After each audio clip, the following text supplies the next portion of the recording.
if I have your email address and I have your financial institution and I also have those last 4 digits of your account number, I can send you an email just like this one, and it works so well. Now, everybody's heard like the IRS scams, like, oh, phishing scams from IRS, so people are automatically suspicious of IRS emails. I embrace that. I want people to be suspicious. That's why I make mine so real. What I do is I send this message, I'm gonna read it extremely fast. As of August, you say, dear whoever their name is, put their full name into it, and right under that you put their account number. Now it's XXX, but the last 4 digits of their account. We have those because we showed earlier we stole those. As of August 1st, 2015, the Internal Revenue Service has begun partnering with financial institutions throughout the United States in an effort to reduce fraud and increase cybersecurity awareness. Basically what they're saying is, we're partnering with the financial institutions to help you remain secure because there's so much fraud going on. It seems believable because there is a lot of fraud, and everybody's reading about it with the IRS all the time. As part of these efforts, we have created a security awareness checklist designed specifically to help individuals remain secure while using online banking and other cloud-based solutions. Again, very real statement. I mean, this is all good information. Attached to this email, you'll find the secured Adobe PDF document. Please take just a few moments to review the information provided. Regarding this document, or read this document may just help you avoid falling victim to a cyber attack. Included in this email is the last 4 digits of your primary account number for the SOS credit union, which was my made-up credit union. This information has been provided for validation purposes. The IRS will never send you an unsolicited email without it containing verifiable validation information. Because this information's in here, you go, well, damn, that seems pretty real. I mean, it's got my account number. The IRS is out to help me. So people see this and they go, fantastic.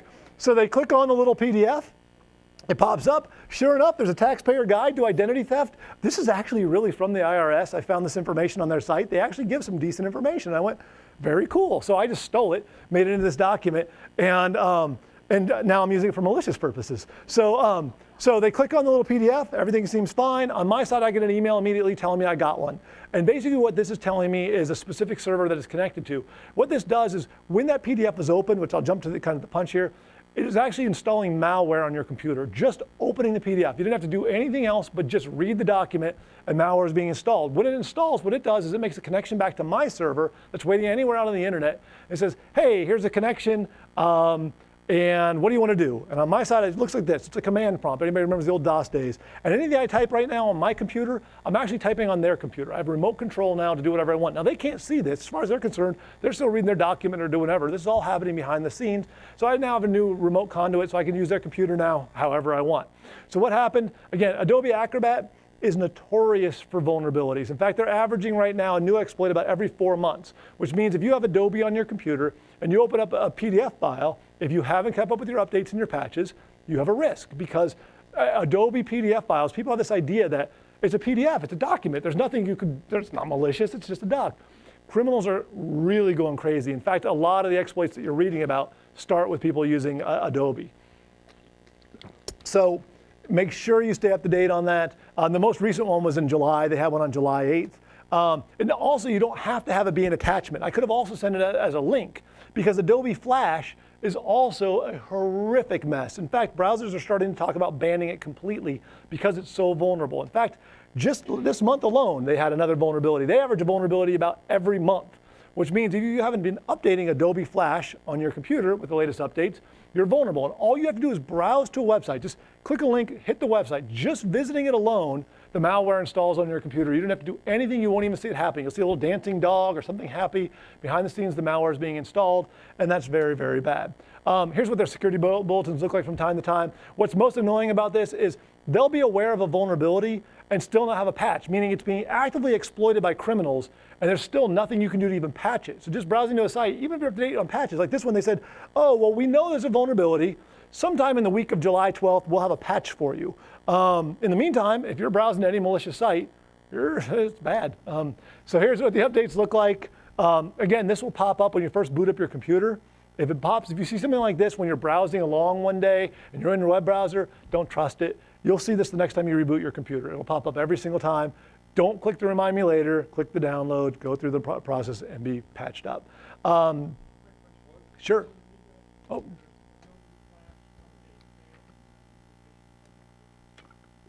Not always. He asked if your Adobe, if any update for that matter fails, does that mean that you have a problem?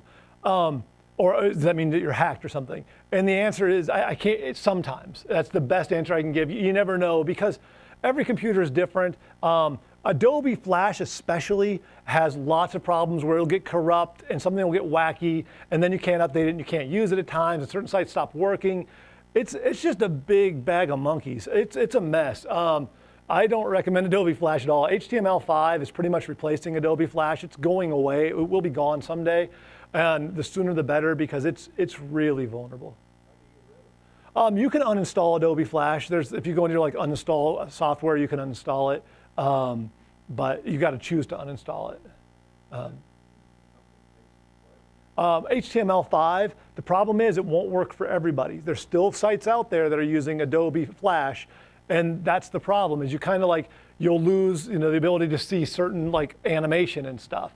So it's kind of security versus fun. And so I still have Adobe on my computer, Adobe Flash on mine, but I'm on top of it as fast as I can. And again, it's kind of one of those things where I'm just like everybody else. We all have risks. We just kind of have to weigh, is it worth the risks? But for me, there's a lot of business stuff that still uses Adobe Flash as well. Yes. Now again, if you reboot your computer, when it first comes up and you see one of these messages, do it because that's the time that you know it's okay. Once you open up your web browser and start browsing, that's where it becomes suspicious of anything that pops up after that.